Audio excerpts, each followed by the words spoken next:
नमस्कार माझ्या प्रिय मैत्रिणींनो. तर सर्वप्रथम माझ्या सुंदर आणि माझ्या गोडगोड मैत्रिणींना माझ्याकडून शुभ सकाळ. तर मी कविता ज्येष्ठ इमेजिन यूट्यूब चॅनलमध्ये आपलं स्वागत करत आहे. तर आजची आपली जी रेसिपी आहे ती आहे मसूरची डाळ. ती कशी बनवलेली आहे आपण चला तर बघूया. तर आपल्या या रेसिपीमध्ये आपण अजिबातच बाहेरच्या मसाल्याचा वापर केलेला नाही. आपण जे आहे ही रेसिपी एकदम घरगुती आणि घरातल्या मसाल्यापासूनच आपली ही रेसिपी बनवलेली आहे. चला तर आपल्या रेसिपीला आपण सुरुवात करूया. तर तुम्ही बघू शकता माझ्या मैत्रिणींनो, किती सुंदर आपली रेसिपी जी आहे ना तयार झालेली आहे. हे बघा किती सुंदर कलर आलेला आहे. आणि ही रेसिपी जी आहे ना तुम्ही भातासोबत सुद्धा खाऊ शकता आणि चपातीसोबत सुद्धा खाऊ शकता. तर बघू शकता तुम्ही किती सुंदर कलर आलेला आहे. तर चला आपल्या रेसिपीला सुरुवात करूया. सर्वप्रथम मी इथे कढई ठेवून त्यामध्ये थोडंसं तेल घातलेलं आहे आणि लगेच त्यामध्ये मोहरी टाकलेली आहे. आता आपली मोहरी तडतडली का लगेचच यामध्ये आपल्याला जिरे टाकायचे आहेत.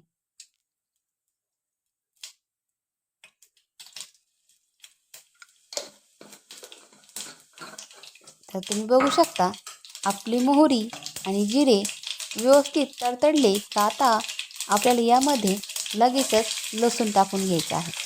आता हा लसूण जो आहे ना आपल्याला एकदम मस्त असा गोल्डन कलर येऊपर्यंत आपल्याला इथे परतून घ्यायचा आहे.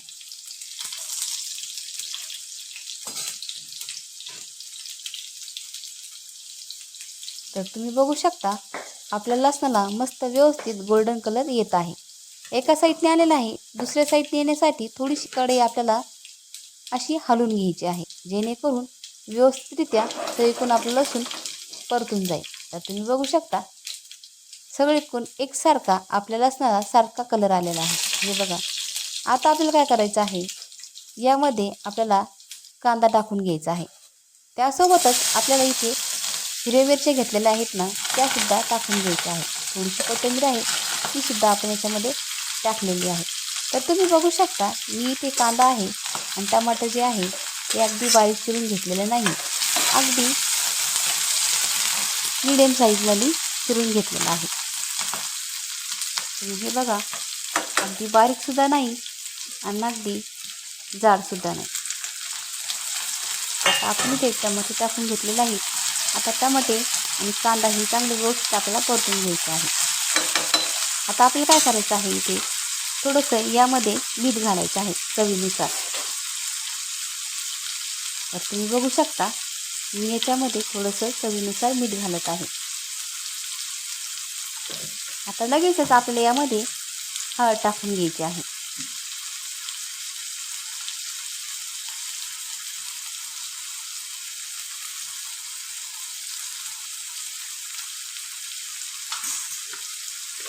आता आपल्याला हे जे मिश्रण आहे ते व्यवस्थित परतून घ्यायचं आहे, जेणेकरून आपण जे हळद टाकलेली आहे आणि मीठ टाकलेलं आहे ते व्यवस्थित परतलं जाईल.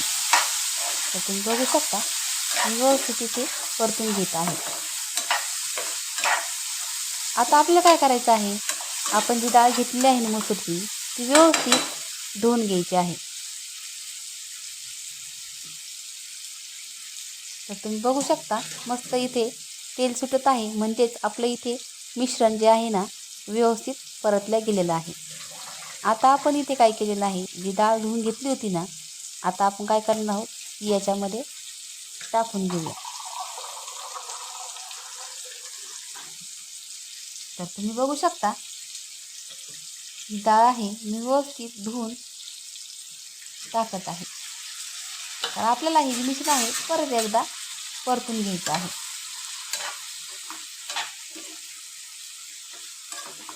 जेणेकरून आपलं मीठ हळद व्यवस्थित त्याला लागेल असं परतून घ्यायचं आहे.